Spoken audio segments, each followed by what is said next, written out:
Macam mana performance enjin 1.5 liter turbo IGT baru dalam Proton X70 2026 ni? Saya sekarang dekat Proton Test Track. Jom ikut saya, kita feel macam mana power enjin ni. Ujian ringkas ini dibuat di Lita Legend kat Proton Shah Alam yang fokus pada 3 benda: pecutan, NVH pada kelajuan tinggi dan slalom. Jadi ini bukan review penuh Nombor 1, pecutan 0 ke 100 km sejam. Respon bawah lebih baik berbanding enjin 3 silinder. Tak rasa berat atau laggy. Enjin rasa lebih punchy dan senang capai kelajuan.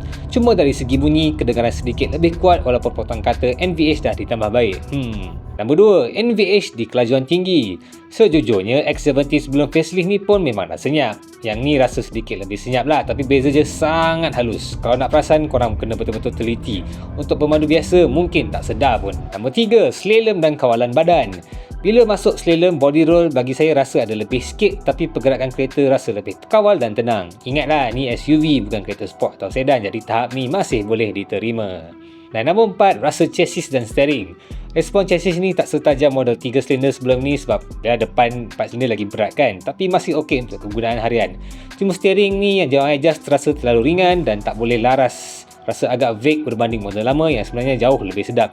Tapi untuk pemanduan bandar, ramai akan suka steering yang ringan ini. Ini cuma ujian ringkas atas track. Untuk penilaian sebenar, keselesaan penggunaan harian, niat dan sebagainya, kena tunggulah test drive penuh nanti. Macam geng, ngam tak enjin 1.5 liter IGT turbo ni? Ke korang suka enjin 3 silinder lama? Tak pun 4 silinder yang sebelum tu? Seperti biasa, jangan lupa like, share, komen, hadir dan klik link bagi saya untuk maklumat lebih lanjut. Ciao.